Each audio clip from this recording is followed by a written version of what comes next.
Assalamualaikum warahmatullahi wabarakatuh dan selamat petang. Okey, untuk seterusnya kita akan meneruskan kita punya perbincangan di dalam pentadsiran pendidikan berkenaan dengan beberapa topik lagi yang sangat penting merujuk kepada pengskoran, penggradan dan juga kriteria pentadsiran. Okey, saya harap perkongsian ni sebenarnya anda lebih faham sebab sebelum ni kita dah belajar bagaimana membina jadual spesifikasi ujian, bagaimana kita melihat aras-aras kemahiran dengan deskripsi yang kita dah nyatakan sebagai satu hasil pembelajaran kita secara spesifik. Dan hari ini saya merakamkan satu lagi pembelajaran kita yang paling utama apabila kita menjadi seorang pendidik. Tajuknya tentang pengskoran sebab kita tahu bahawa tajuk ini adalah sangat penting terutama dalam kita memberikan nilai-nilai grade kepada pelajar-pelajar kita dan seterusnya kita melihat itu sebagai satu kriteria yang besar kepada satu pentadsiran kepada murid-murid kita. Okey, saya teruskan dengan perbincangan saya pada hari ini melibatkan tajuk berkenaan iaitu pengskoran, penggradan dan juga dari segi kriteria pentadsiran. Okey, so saya harap anda dapat melihat apa yang saya nak bincangkan pada hari ini berkenaan dengan tajuk yang kita nak discuss.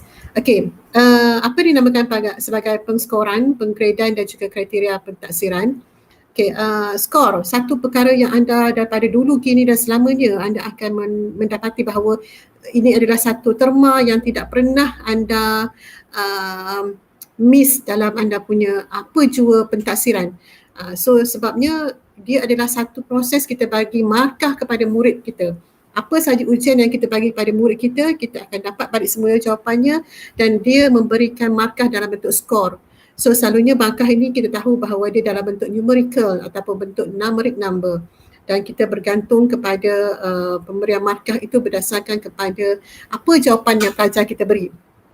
Apa aspek, apa dia rubrik, apa dia kriteria yang kita nak jadikan itu sebagai satu pemberian skor ataupun markah.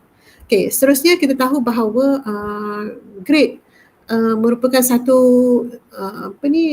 terms yang tak boleh tidak kita katakan kita kena abaikan sebab grade ni adalah satu benda yang besar sebenarnya dalam pentadsiran sebab dia akan memberikan satu kriteria kepada murid itu bahawa dia ni berada di tahap yang mana.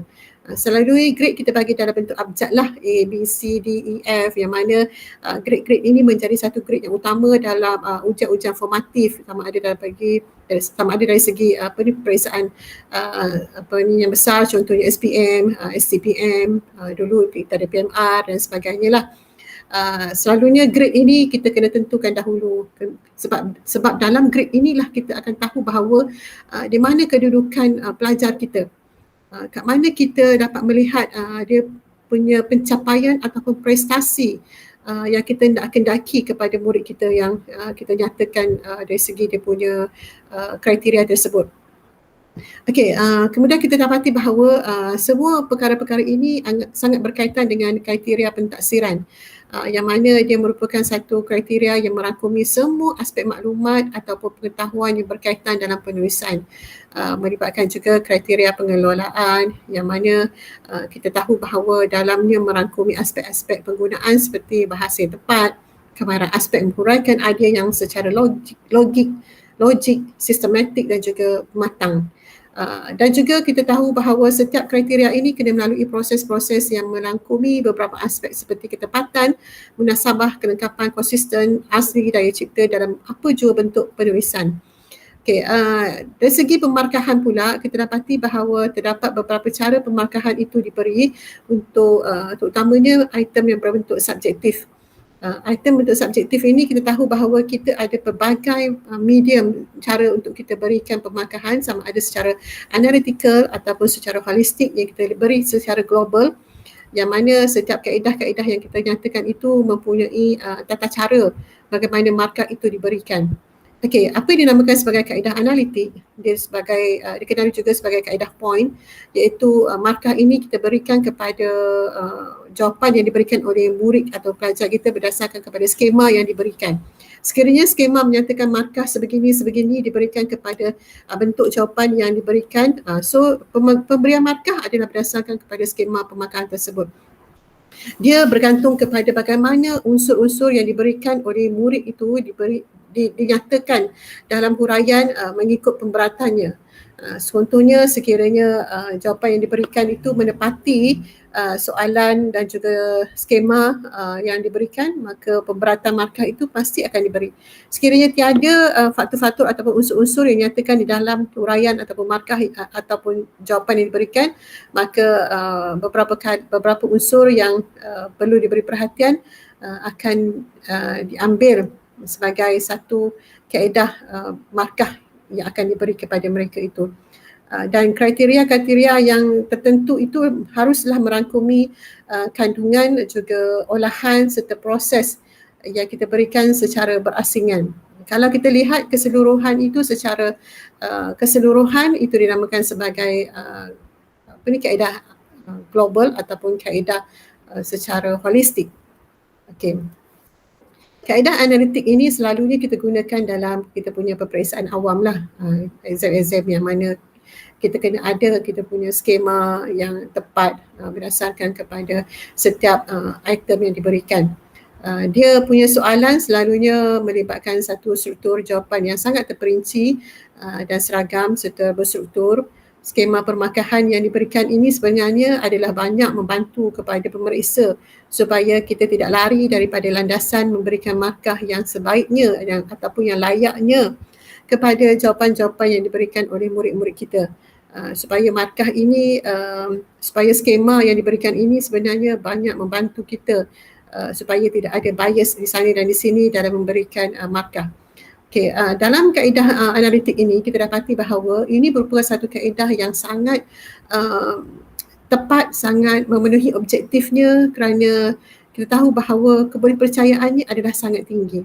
Sekiranya tidak ada unsur ataupun perkara-perkara yang dibincangkan di dalam sesuatu dapatan jawapan, maka sudah tentu skema pemarkahan tidak akan memberikan pemarkahan di situ.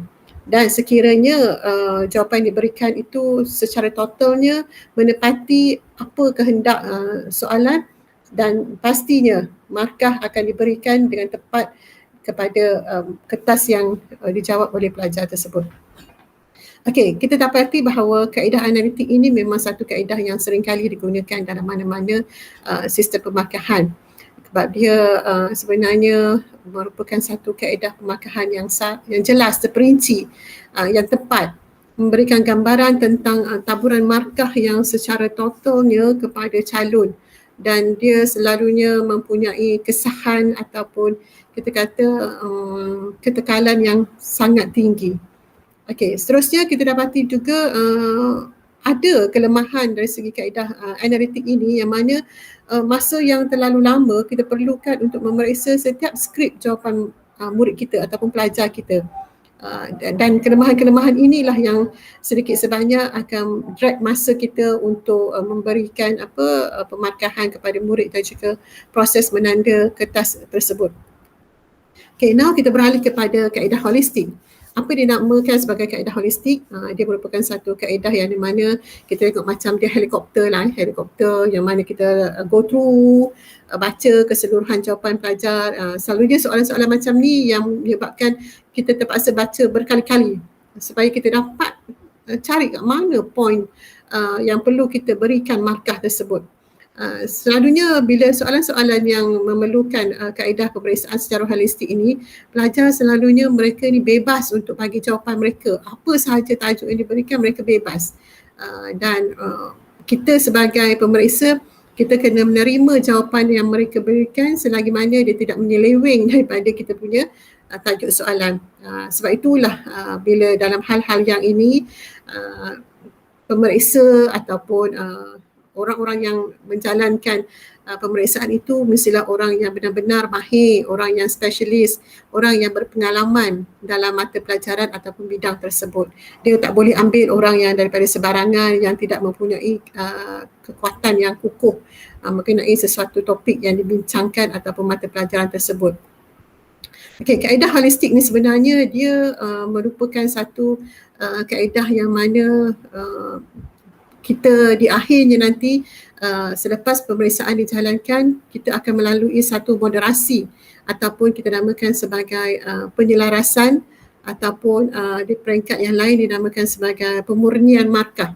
Maksudnya di sini sekiranya satu kertas itu ditanda oleh seorang pemeriksa, definitely seterusnya markah itu akan direvise semula, akan dimurnikan semula berdasarkan kepada mesyuarat penyelarasan ataupun moderasi untuk memberikan apakah panduan markah yang terbaik yang kita dapat berikan kepada pelajar tersebut.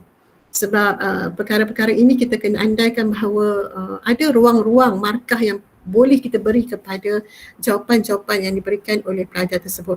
Dan dia sebenarnya adalah sangat sesuai untuk kita lihat satu pentaksiran yang menyeluruh, yang melibatkan satu penguasaan konsep kepada beberapa perkara yang dibincangkan di dalam sesuatu pentaksiran.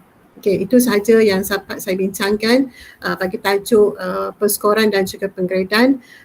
Dan seterusnya saya akan revise semula dengan contoh-contoh yang akan diberikan pada sesi kuliah yang akan datang. Sekian, terima kasih.